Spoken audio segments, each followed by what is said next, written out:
Welcome back, MTG Joe here. Today we are going to be covering off some deck options that you can take to the Historic Metagame Challenge taking place this weekend. So the Metagame Challenge, as we can see from Wizards' site, is July 21st through to 24th, so Friday to Sunday, all weekend long, and it is going to be Historic Best of 3. This is really exciting because this is the first time we've had a kind of bigger actual challenge with the Lord of the Rings cards, as well as the new anthologies, both making an impact in terms of the format. We recently had the Crucius nerf as well, and Crucius was one of the staples of the format. So this will give us a really good data dump for future weeks when we cover metagame analysis to see what new decks can kind of be sprung of this. Do we have maybe a Gates deck that actually can follow through?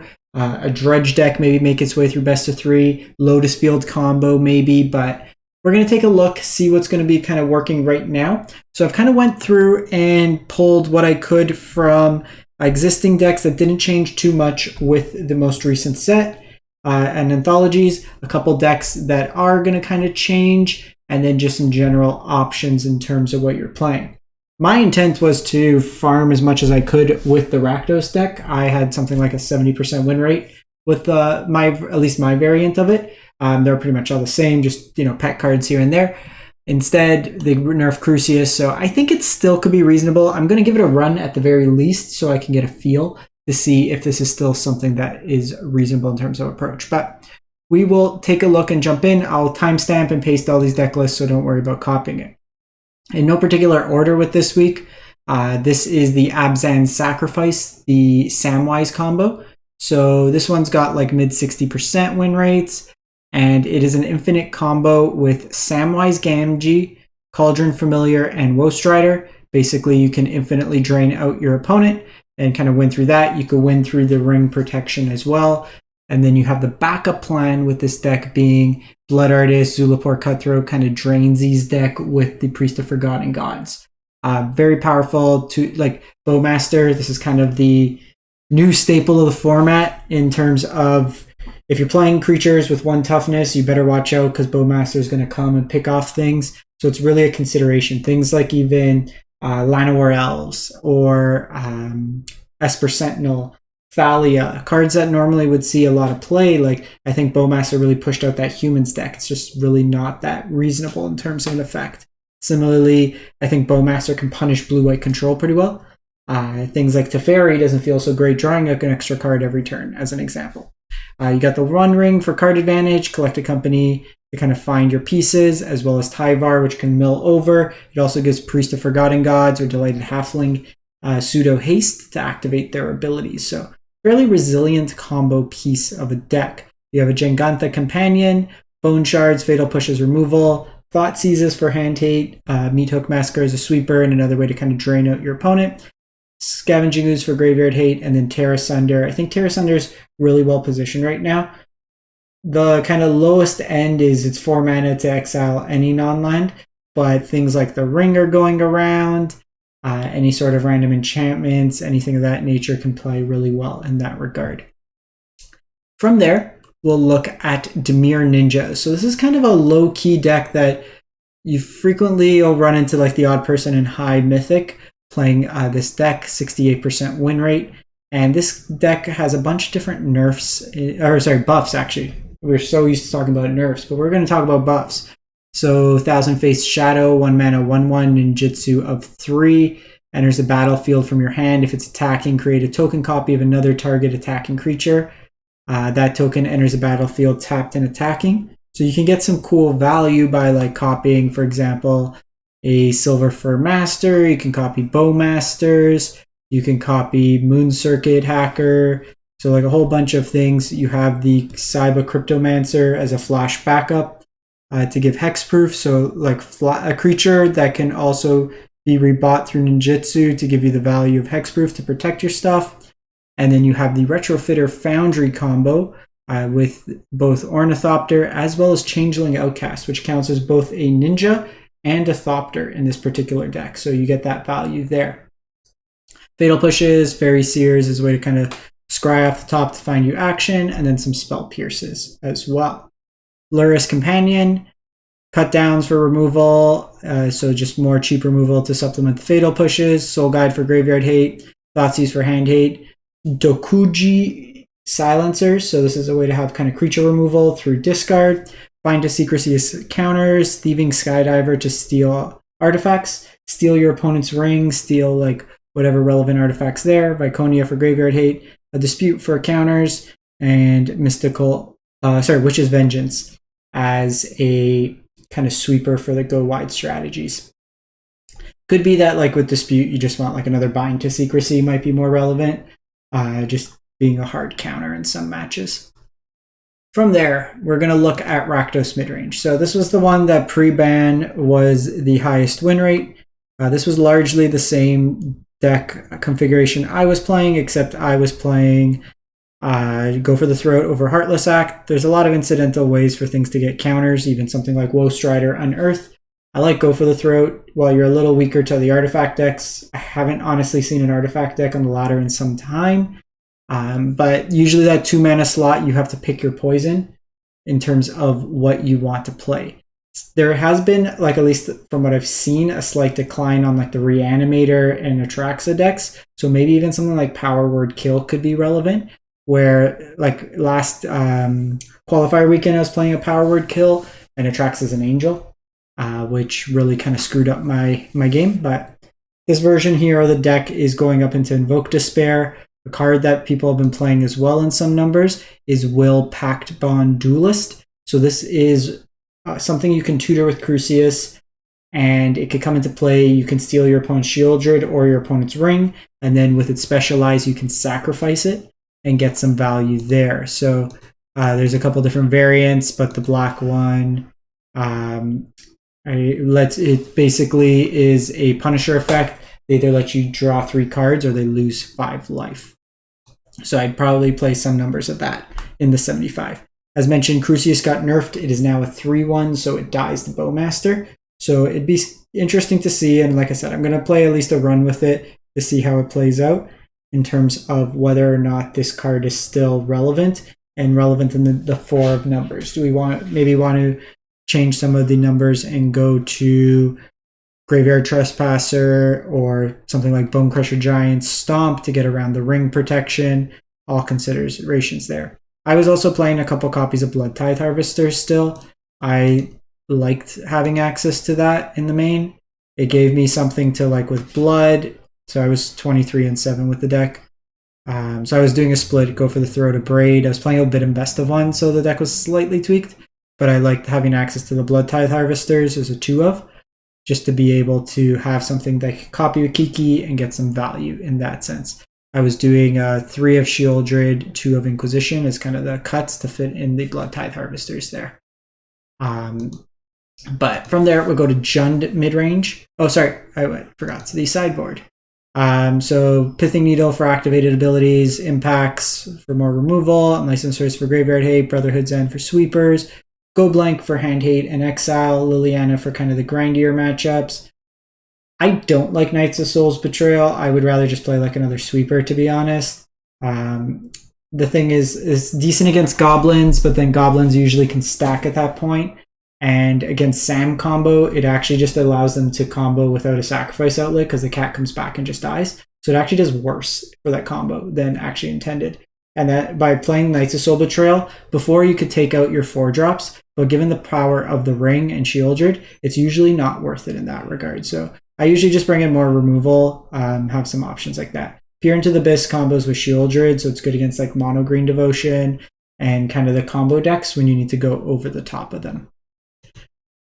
We then go to Jund Midrange, so 65%. So it has some similarities of the Rakdos deck, but the big thing is you get access to Jarsoul in the Jund version, as well as Delighted Halfling. Halfling both ramps you into your 3-drops on turn 2, but also makes all your legendary spells uncounterable. So uncounterable Shieldred, the Ring, Jarsoul, Crucius, all mixed into there.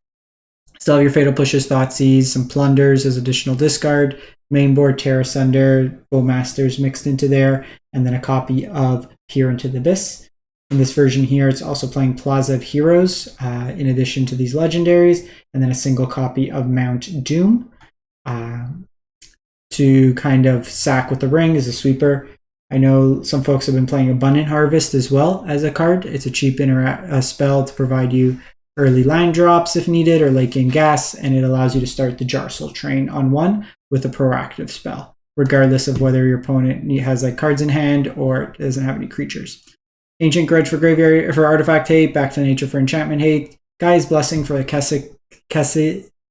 Kethis deck.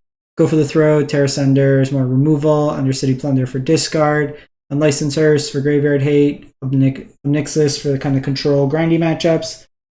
Again, I don't love Knights of Soul Betrayal, probably play a sweeper. Slaughter Games for combo decks, and then Minskin Boo for the grindier matchups. We then move to Izzet Wizards, deck that's very powerful in best of 1, but does slightly worse in best of 3 just because you can tend to bring in more removal, Brotherhood's End, stuff of that nature.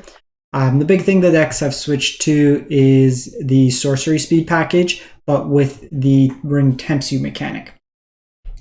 I still think the instant speed stuff's better, especially with all the Bowmasters going around, because there's actually a disservice with the Ring Tempts You in terms of a Bowmaster meta and a Shieldred meta. It forces you to do additional draws that are unconditional. In theory, that should be good drawing and looting in this deck because it helps you find more gas, gets rid of lands, but also lets you put cards into your graveyard for Dreadhorde Arcanist. But in Bowmaster meta, it makes it a little worse. I also prefer the instant, so Surveil with Consider and then Play with Fire. Because of the instant speed, it allows you to play more of a like tempo base. So with things like Soulscar Mage, you could shrink things down at instant speed, or trigger prowess. You can like put damage like on the stack with like Balmor and stuff like that at instant speed, which is a little bit better. So you still have your expressive iterations, static discharges. I would just play 3 Reckless Charge over the Grim Lavamancer, to be honest. This isn't going to really do much. It's a 1/1 in a Bowmaster meta. I'm just going to make that change for you in the deck list. You're not even going to get a Grim Lavamancer. I'm going to do you a favor. And then Flame of Anor is the big one here. The deal 5 damage is really impactful because it gives Wizards a main board answer to Shieldred. The card draw can be reasonable as well as incidental artifact destruction. And then Wizard's Lightning, Static Discharge as additional burn. Jingot the Companion, Reckless Rage as a removal spell. Pretty much all your things survive it because of prowess or pump effects.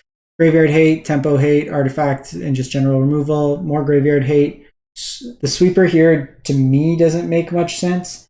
It hurts you more than it hurts the opponent, so I would play something else in the spot here.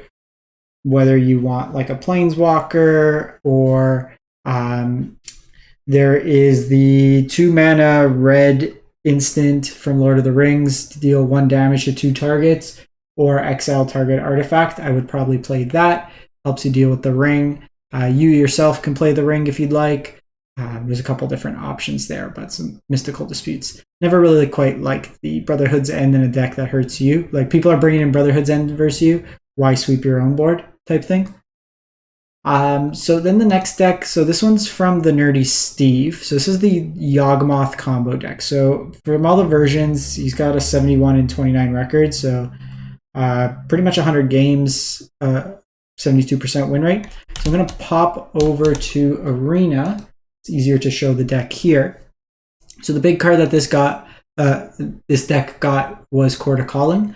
So 3 mana, green, X, Convoke, so you can tap creatures to cast it. Instant speed, search your library for a creature card, mana value X or less, put it into the battlefield, then shuffle your deck. This allows you to kind of have some silver bullets in your deck, but also find your kind of one of pieces. There is a like loop combo with the deck. So Yawgmoth is the core of the deck. You can pay a life, sacrifice another creature, put a -1/1 counter on up to 1 target creature, and then draw a card. You can also discard a card with 2 mana to proliferate. So you can put an initial 1/1 counter on, -1/1, and then keep proliferating. With this deck here, if you have Yawgmoth, you have Hapatra that says whenever you put a -1/1 counter, you get to create an insect. And then Young Wolf, which has Undying, so when it dies, it comes back to the battlefield with a +1/1 counter. So if you have the 3 of them out, you sack the Young Wolf, you can start with the Young Wolf, it dies, you can put the counter on something, and then you create this snake, you sack the snake, you put the 1/1 counter, the -1/1 counter on Young Wolf, and then you kind of loop it in that regard. And it also helps you just from a value perspective, draw some cards, can kill your opponent's creatures, and then you also have Blood Artist and Zulaport Cutthroat to drain your opponent, or the Innkeeper as a way to gain life when the snake comes into play. This offsets the life loss from the Yawgmoth. I haven't played this game, so I might be missing some small nuance. This is another deck I do want to try out. The big thing why you see a split of Blood Artist and Zulaport Cutthroat, while both are life loss, the Blood Artist does target your opponent, so this cannot win through a ring because of the protection, where Zulaport is each opponent, so this gets around the protection of the ring.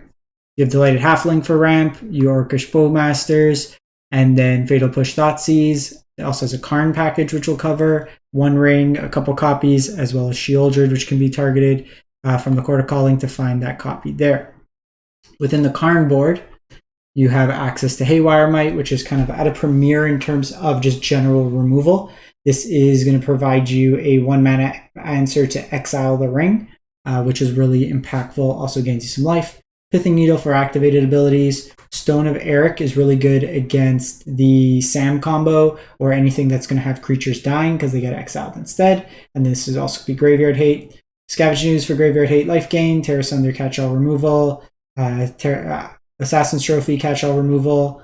Graveyard Hate and Unlicensed Hearse. Gaia's Blessing for Kethis. You can shuffle your library if they try to mill you over. Liquid Metal Coating with Karn. You can target their land, make it an artifact plus on Karn, and then it exiles it. You have Phyrexian Metamorph, which will allow you to copy like any meaningful permanent. Pylon as a Convoke card that can destroy planeswalkers or creatures. A copy of the One Ring you can tutor, and then Noxious Gearhawk, which is a tutorable removal spell with the Karn itself. So this one's a cool one, one that I do want to try out in the event itself. And then we're just going to kind of pass over a couple decks from the community. So Kethis combo, this one was from Shadow Basilisk, got 186 for the month, towards the end of the month, so June 29th. So it got about a month ago, less give or take. This is a very convoluted combo, so there's a couple different versions. This one's on Kethis. On Crucius, which is interesting. You don't always see the Cruciuses in this deck. You usually see higher numbers of Kinnan potentially, but you're going to make extra mana with the Kinnan. You have Mox Ambers, Chromatic Spheres, which are all mana abilities that can then generate more mana. You do have... So this version's actually a little weird. I'm going to link another Kethis version because you should have the 3-mana artifact in here that when you tap a legendary, it creates a mana. That tends to be more effective than Crucius in this deck. It also makes the mana base a little bit better. It doesn't make you have to play red mana to substitute the Crucius. So I'll find another list there. It's predominantly a Sultai list that you play some white, but Delighted Halfling's the big thing here. Kethis lets you replay stuff from your graveyard. You basically generate enough mana, play the Jace to initially mill yourself, and then generate enough mana to mill out your opponent in one shot. It's a very convoluted deck, but I will find another version of the deck that does have kind of the more traditional package. Especially with the Crucius nerf, I don't think it's necessarily worth splashing for it. Dimir kind of tempo control midrange is another deck. So this one was 662 Mythic. And it is using like your Orcish Bowmasters, Shieldred. You have access to the One Ring in here, some Snapcasters. You can play around with these numbers here. I've seen some folks even run like Vendilion Click. However, Vendilion Click does get hit by your Bowmasters from your opponent. Archmage Charm, just a bunch of discard, removal, counters kind of mixed into there. It's your traditional kind of One Ring deck. You have Creature Lands as a way to kind of also push through some damage in that respect. Sideboard just gives you access to some more counters, artifact enchantment removal. This one's kind of wild that you have like an Emrakul on the side, and kind of going from there. So there's quite a few different variants. There's also like one that Alth got #1 Mythic with. So if you want to see some more of the Dimir ones, I'd just check out MTG Arena Zone. see if anybody else is playing those. And then lastly, Gruul Goblins. So this was from the qualifier day 1 weekend in June, got 7-1. So this is a combo Goblins deck using Cabaretti Revels. This lets you basically, when you cast a goblin, pseudo cascade into a cheaper goblin by seeking from the top of your library. You're able to then just kind of play through your deck with things like the Skirk Prospector to generate you mana. Ruvenelt Hordemaster lets you cast reveal the top card of your library in exile. If it's a goblin, you can cast this turn, lets you play through stuff like that. Goblin or Narcomancer reduces the cost. War Chief give haste. You could do ping stuff with Palishkman, and then basically just generate a bunch of goblins with Krenko, and then with the Lord effects, kill your opponent. Influx Array is another way to reduce the cost of your goblins. Sideboard, you have Mass Vandal, which is actually really good right now because it's an exile effect, so it gets rid of the One Ring. Bone Crusher gets around kind of the protection effects. Incinerator for removal that can be tutored. Squee for the Grandier matchups. Another Palishkman for the pings. Trash Master with that sweet Secret Lair art. This will allow you to kind of blow up artifacts, enchantments. Various kind of removal spells, Graveyard Hate mixed into that. So that's it for the week. As I find more decks and we see more that comes up, I'll be liking a bunch of stuff on my Twitter.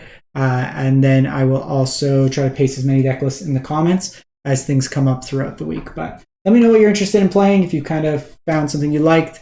And feel free to share in the comments if you do well for the community itself. We try to help each other out here, so anything you can is also greatly appreciated. Anyways, have a great one. Stay safe out there.